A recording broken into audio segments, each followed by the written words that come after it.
ራስልን ዶክተር ጸጋ እንደምን አለሽ እንደገና ይሰማል አሁን ይሰማል አዎ ይሰማል እሺ እንግዲህ እናስተካክላለን መስመሩን እሺ ጥሩ ዶክተር ጸጋ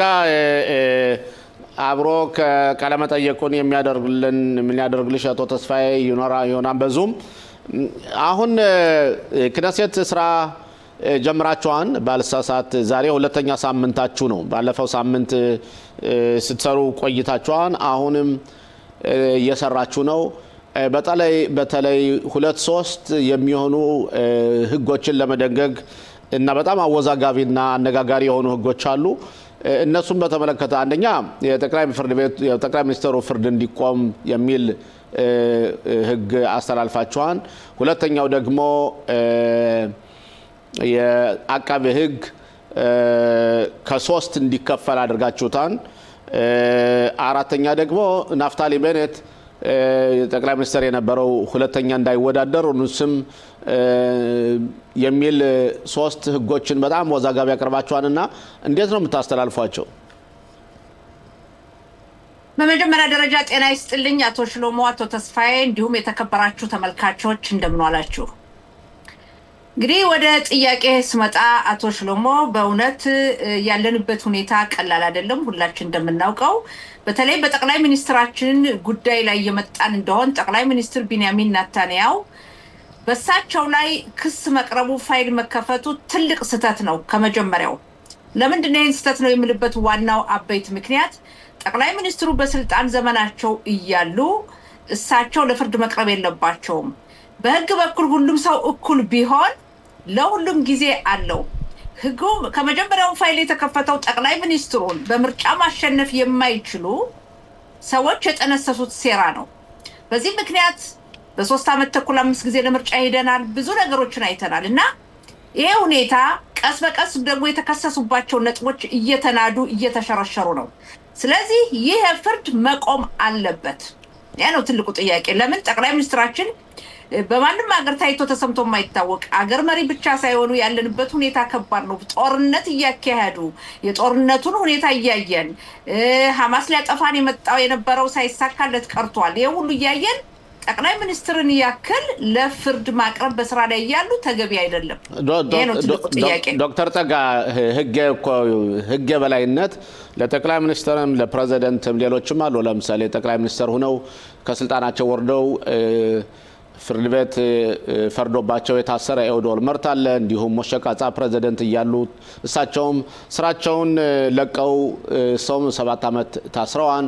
ስለዚህ የህግ የበላይነት ለጠቅላይ ሚኒስትር ቢንያሚን ኔታንያሁ ብቻ ነው መሆን ያለበት ማለት ነው እንዴት ሊሆን ይችላል እና የህግ የበላይነት አይደለም አቶ ሽሎሞ እዚህ ላይ የህግ የበላይነት ማለት አይደለም እንዲያው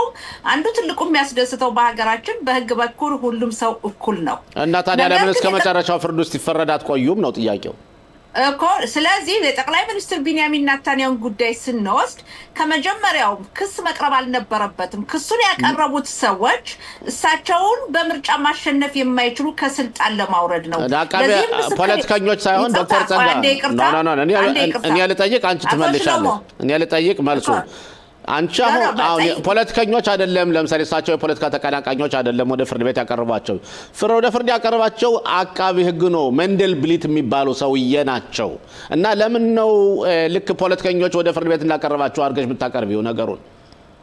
በጣም ጥሩ ጥያቄ አቶ ሽሎሞ በመጀመሪያ ደረጃ ፖለቲከኞቹ በቀጥታ የፓርላማ አባል ተቀናቃኝ ፖለቲካ ፓርቲ አይደለም በመንግስት አቃቢ ህግ የነበሩ ሰዎች ያሰራራቸው ሁኔታ ዲፕ ስቴት የምንለው የተሰጣቸውን ኃላፊነት ስልጣናቸውን ተገን በማድረግ አግባብ ያልሆነ ፋይል የሚከፍቱ መሆናቸው የተረጋገጠ ነው በአሁን ብቻ አይደለም ካሁን በፊትም ቢሆን ሌሎች ሚኒስትሮች ስልጣን ሊቀበሉ ሲሉ ምሳሌ በሰጥህ ሩቢ ሪቪሊን ሚኒስትር ሊሆኑ ሲባል ፋይል በሳቸው ላይ በመጠንሰስ ሴራ በመጠንሰስ ፋይል መከፈቱ ከዛ በፊትም ያዕቆብ ነይማን የሚባሉ የህግና ፍትህ ሚኒስትር በሚሆኑበት ሰዓት አንድ ሰው ስልጣን ሲይዝ የነሱን ርዕዮተ ዓለም የማይከተል ከሆነ ይሄ አካል ፋይል በመክፈት ምርመራ በማድረግ የሰዎችን እድገት ብልጽግናና ለህዝብ የሚሰጡትን አገልግሎት ተቀባይነት በማንኮላሸቱ በኩል ወይም በማበላሸቱ የተረጋገጠለት ነው አሁን የተፈጠረ አይደለም በጠቅላይ ሚኒስትሩ ላይ ተመሳሳይ ሁኔታ ሆኖ ግን በጣም የጎላው ምንድነው ከጠቅላይ ሚኒስትሩ ብዙ አመት በተመሳሳይ በተደጋጋሚ ስለተመረጡ ጠቅላይ ሚኒስትር ናታንያው በምርጫ ማሸነፍ ስለማይችሉ ምንድነው ያሉት ፋይል እንክፈትባቸው ፋይሉ አይተናል 1000 2000 3000 4000 የተባለ ፋይሎች ተከፈቱ ያ ብቻ ሳይሆን ናታንያው ከተመረጠ ከሱ ጋር መንግስት አናዋቅርም ይያሉ 5 ጊዜ ምርጫ ተካሄደ ያማረዳቸው ታስታውስ እንደሆነ ጠቅላይ ሚኒስትሩን ከስልጣን ለማውረድ በኮሮና ጊዜ የነበረውን ሰላማዊ ሰልፍ በጠቅላይ ሚኒስትሩ መኖሪያ ቤት ፊት ለፊት አትርሱ ኮሮና አደገኛ ነው የጤና ችግርን የሚያመጣ የሚራባ ነው እየተባለ ዲሞክራሲ ነው በማለት ሲሉ የቆዩ ነው ስለዚህ አቶሽ ነው በቀጥታ የክነሴት አባላት ወይም ፖለቲከኞች ሄደው ክስ ማቅረብ ሳይሆን የነሱን ሪዮት ዓለም የሚደግፉ ዲፕ ስቴት የምንላቸው በተለያዩ ቦታ በቁልፍ ቦታ ያሉ በአቃቢ ህግ ያሉ በሌሎችም ቦታዎች ያሉት ይሄንን ድርጊት መፈጸማቸው የተረጋገጠ ነው ዶክተር ጸጋዳ ለምሳሌ ኤሁድ ኦልመርት ጠቅላይ ሚኒስትር የነበሩት እሳቸው አሁን አንቺ የምትወነጃቸው የነሱ አካል ነው ብለሽ ነው የምታየው ነኻይም ራሞን ሌሎችም ፖለቲከኞች በሙሉ ናሬደሪ ለምሳሌ ታስሮ ፍርድ ቤት ህጉን ጨርሶ የመጣለን ኒዝሪ የሚባሉ የታሰሩ አሉ ለምን ነው ከናንተ በተለይ ከሊኩድ አካባቢ ሲሆን እናንተ ሪትላላችሁ ሌላው ሲሆን ግን ጸጥትላላችሁ ለምን እኮ ትክክል አይደለም ኦኬ በጣም አቶ ሽሎሞ የሚመለከተን ሰዎች መገምገም ይችላሉ አንተ ያልካቸው ሰዎች እና ኤሁድ ኦልመርት እና ኤሁድ ባራክ ሌሎቹ በአሁኑ ሰዓት ኤሁድ ባራክ አላልኩም እኔ ያልኩ ኤሁድ ኦልመርት የታሰሩት ነው ያልኩኝ ፍርድ ቤት ፈርዶባቸው እና ነው ተናገርኩት እሺ ኤሁድ ኦልመርትን የወሰድክ እንደሆን በአሁኑ ሰዓት በጠቅላይ ሚኒስትሩ ላይ የሚናገሩት ንግግር ጠቅላይ ሚኒስትሩን ከስልጣን ለማውረድ የማይናገሩት የለም እንዲያውም በሚናገሩት በሌላ ሀገር ቢሆን ኦልመርት በአሁኑ ሰዓት እስር ቤት መግባት ነበረበት ዶክተር ተጋሪ ስለሱ አይደለም ማወራው እኔ ጠየቅኩት ቆይ እኔ ዶክተር ተጋሪ ለነገርሽ ገብቶኛል ወደ ሌላ ጥያቄ ከመሄድ በፊት ሰጥሻለሁ እኔ ጥያቄ መልስ እንድትሰጪ የምፈልገው የተፈለገ ጠቅላይ ሚኒስትሩን ብቻ ነው ላልሽው ኤሁድ ኦልመርት ጠቅላይ ሚኒስትር ያለ ነው ለሱ ላይ ፍርድ የተመሰረተበት ነው ያልኩሽ እንጂ ኤሁድ ኦልመርት የሚናገረው ነገር ጥሩ ነገር ነው ይያልኩ አይደለም አዎ ኦልመርት ሰማይ ኦልመርት በተጠረጠሩበት ሁኔታ ወይም ደግሞ ወንጀል ሰርተዋል በተባለበት ሰዓት እሺ ንጹህ መሆኔን አረጋግጣለሁ ብሎ ለቀቀ ጠቅላይ ሚኒስትር ናታንያው የፈጸምኩት የለም ምንም የምፈራበት ነገር የለም ነው ኦልመርት እውነትም ለቀቀ ለፍርድ ቀረበ በፖስታ $60,000 መቀበሉ ጉቦ ተረጋገጠ እስር ቤት ገባ ጠቅላይ ሚኒስትሩ ግን እኔ ስልጣኔን ሳለቅ እከራከራለሁ አሉ ነገር ግን ህዝቡ ማሰብ የነበረበት በተለይ ተቀናቃኞቹ አሁን ቅድም የጠራቸው እነ ኤሁድ ኦልመርት ወይም ሊጨምርልህ ልጥራቸው እነ ኤሁድ ባራክ ሌሎች ድሮ በከፍተኛ ስልጣን የነበሩ በተለይ በጦር መኮንኖች ውስጥ በከፍተኛ ማዕረግ ያገለገሉ ሰዎች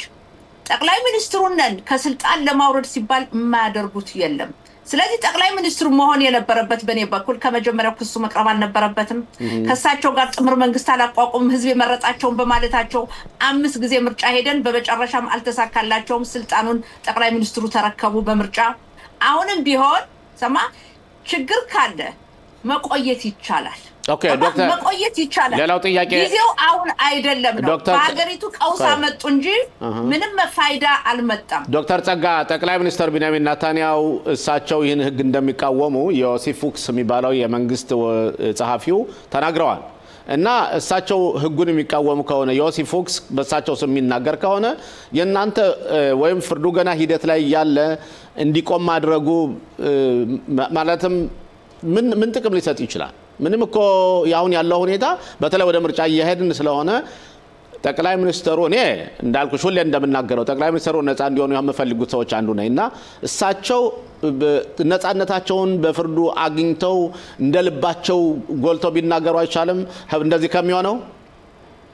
አቶ ሽሎሞ አነጋገር በጣም ጥሩ ነው ከግራ ክንፎች ያው ከርዕዮተ ዓለም የተለየ አይደለም ምን ይላሉ መሰለ ነገርን ሲጀምሩ ደሮን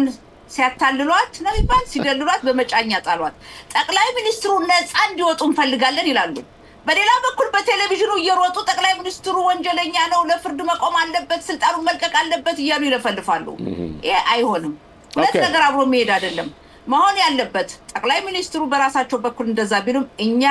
የሀገራችን የብሔራዊ ጥቅም ያስፈልገናል በአሁኑ ሰዓት ሀገራችን ያለችበት ሁኔታ ቀላል አይደለም የጦርነቱ ሁኔታ አላበቃም ጠቅላይ ሚኒስትሩ ከፍተኛ ኃላፊነት አላቸው ስለዚህ በእኛ በኩል ይሄ ቀውስ ስላመጣ በህብረተሰቡ በኩል ጠቅላይ ሚኒስትሩን ለማውረድ የተካሄደው ቀውስ የተጀመረው ነው እዚህ ድረስ ያደረሰን ዘመዶቼ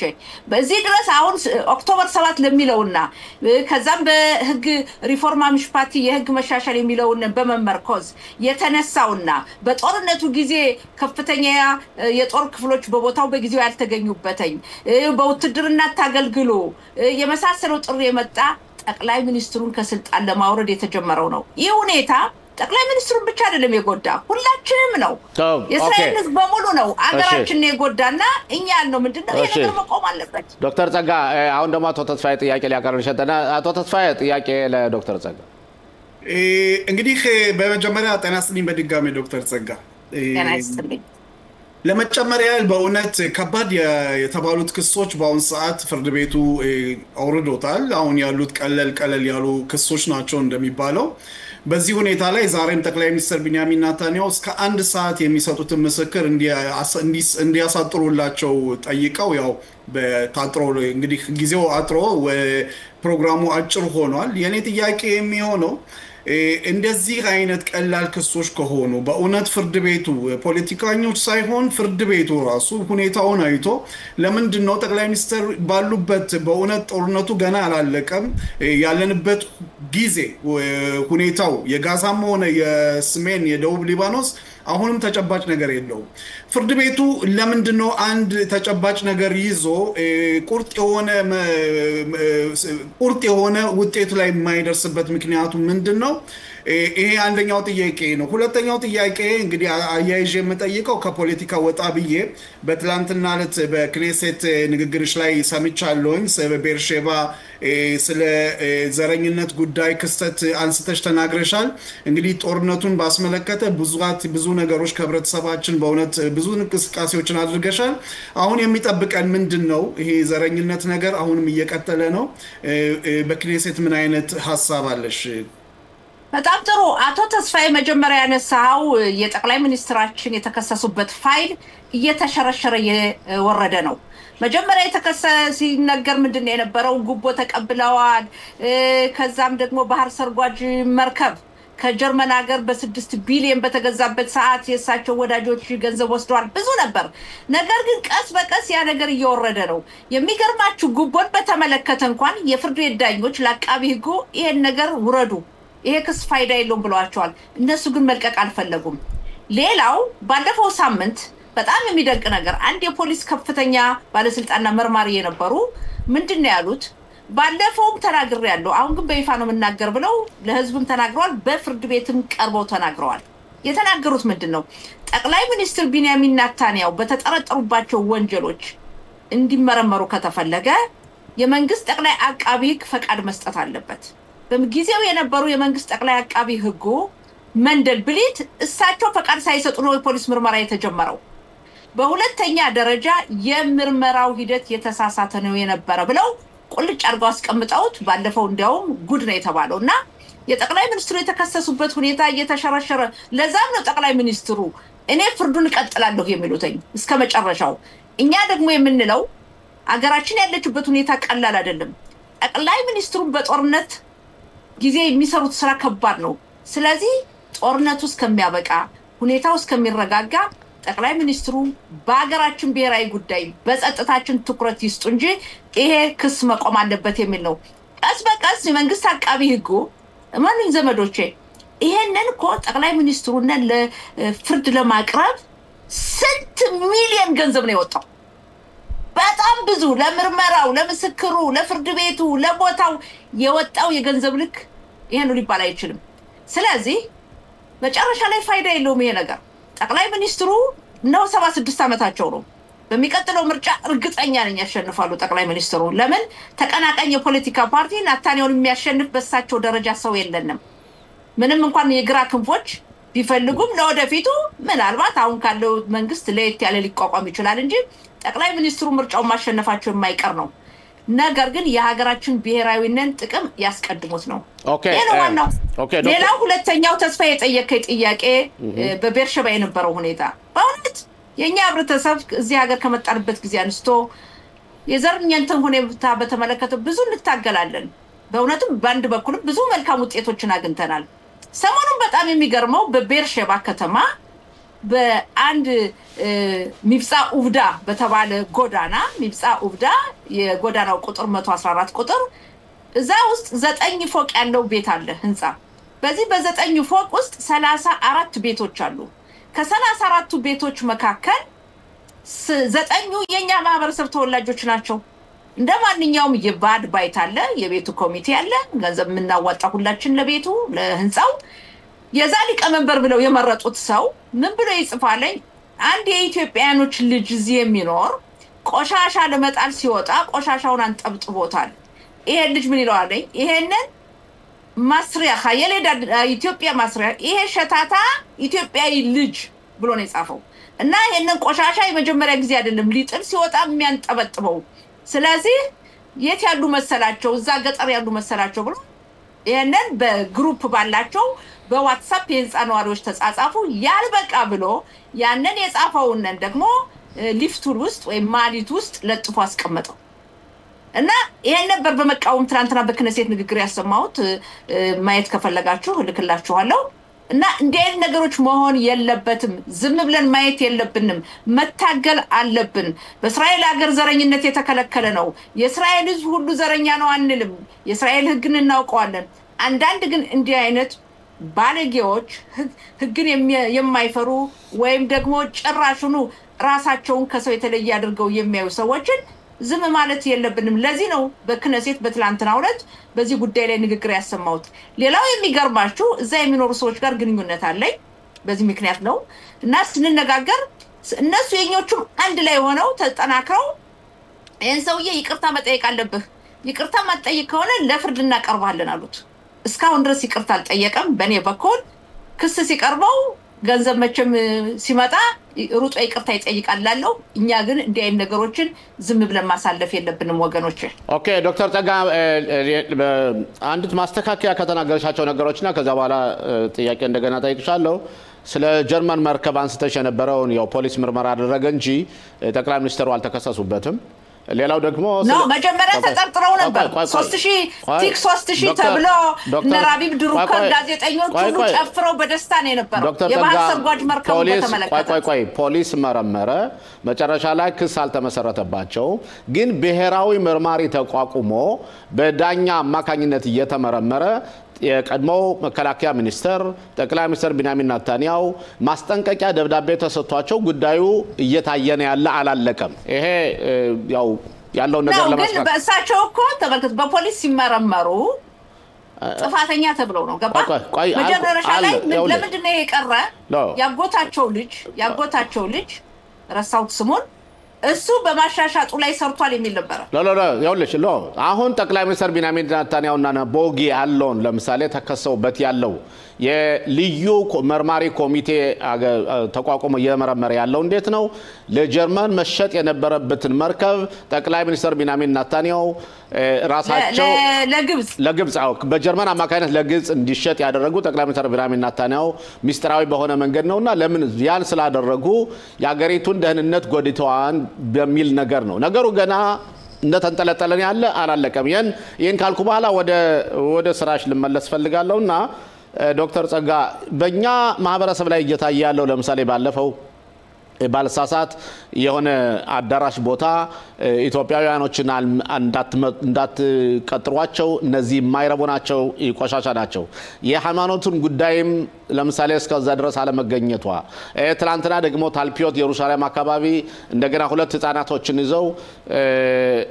እነሱን እንደገና ወደ ፕሮፋይሊንግ አድርገው እንዲታሰሩ ማድረግ አሁን አንቺ ይሄ የዘረኝነት ጉዳይ ዶክተር ጸጋ እስከመቼ ነው መታገል ያለብን ነው ጥያቄ እስከመቼ አቶ ሽሎሞ እንግዲህ ምን ልበል እዚሁ ያደግን ሰዎች ያረጀን ሰዎች ብዙ ነገሮችን አሳልፈናል ባልሳሳት የመጀመሪያው ትልቁ ትግላችን አንተ ምን የተሳተፍንበት የደሙ መደፋት ነበር እንግዲህ ወደ 29 ዓመት እየሆነ ነው አይደል እና ይሄ ነገር ያለ ነው ግን መታገላችን መቀጠል አለብን ካልታገልን ይሄ ነገር ማስወገድ አንችልም የሚፈጸሙ ድርጊቶች ዘረኝነት በዚህ ያቆማል ብትለኝ አላምንም ይቀጥላል ዘረኝነት አሁን ነው የነበረ ድሮም ነበረ ለወደፊት የሚኖር ነገር ግን መታገል አለብን ይሄ ነገር መደገም የለበትም ይሄ ነው ዋናው ትልቁ ነገር ዝም ብለን በሁሉም በኩል ማሳለፍ የለብንም ያ ሲባል ደግሞ ያ ሲባል ህግን ተጠቅመን ነው መሆን ያለበት ህጉን እኛ መጣስ የለብንም ነው ሌላው አቶ ሽሎሞ